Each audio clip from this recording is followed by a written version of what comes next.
Hello everyone and welcome to Forever Cricket on Forever Sports. And the England squad has just been announced for their incoming tour to South Africa, a limited over series, ODIs and T20s. The first one is scheduled for the 27th of November. It'll all be held in Cape Town.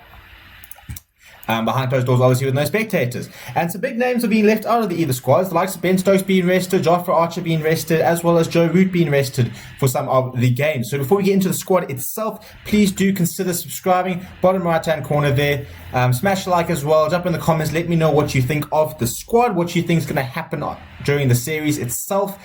Key battles to look out for, and some early predictions. Right, so we're going to look at the ODI squad first. Eoin Morgan will captain both sides, as one will imagine.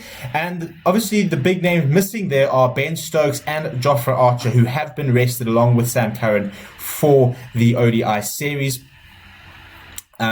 So the big names there, obviously Moeen Ali and Rashid, the sort of spin twins that will probably cause a lot of damage. I mean, South Africa notoriously bad at playing against spin, and those two of the best limited over spinners in the world. So they will be vital for England, also pretty handy with the bat. In terms of the batting, you've got the explosive Johnny Bairstow, Jos Buttler and Jason Roy in there. Jason Roy, obviously from South Africa, always has a big point to prove when he comes down here. And a very good bowling lineup. Mark Wood is bowling express pace. Tom Curran, Livingston. It's going to be an interesting series.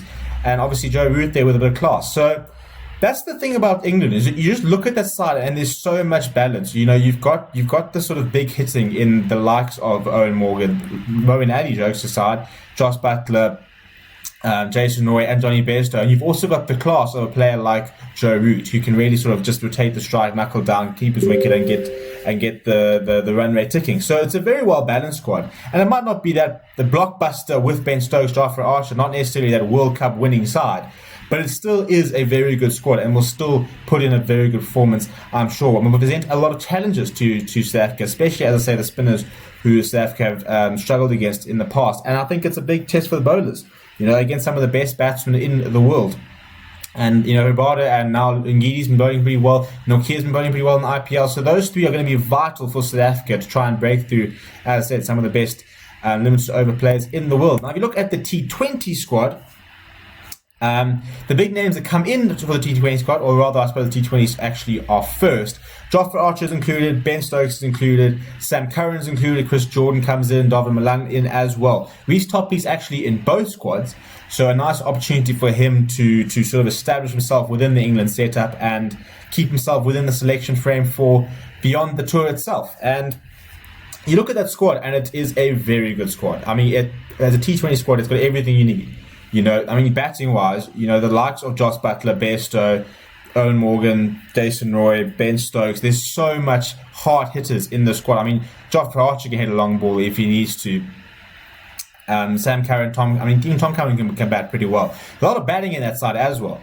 But then you look at the sort of bowling, and as I said, the two spinners will be very important. Mark Wood is bowling very quickly. Sam Curran has proven that he's a very skillful bowler. Tom Curran's always been a very good ODI player, or limited overs player, and Chris Jordan is class on his day. One of the best death bowlers in the world when he gets it right. He can be the best player in the squad if he wants to.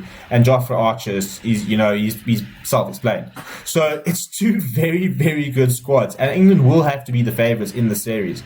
And South Africa continuously going through this sort of transitional period. They're going to have their work cut out for them, because some players, they only just started to go back to the domestic season. Obviously, the 4-day series kicked off yesterday, and not a lot of the pro-teams have had sort of standout performances yet at the moment. So, obviously, a lot of them are playing in the IPL, and playing very, very well.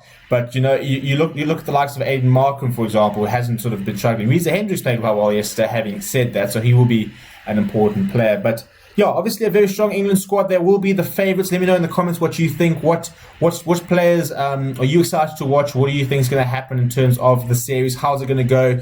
I want to know all your comments as well. Please do consider subscribing, bottom right-hand corner. Thank you very much for watching. My name is Stephen Pettit, and I'll chat to you very, very soon.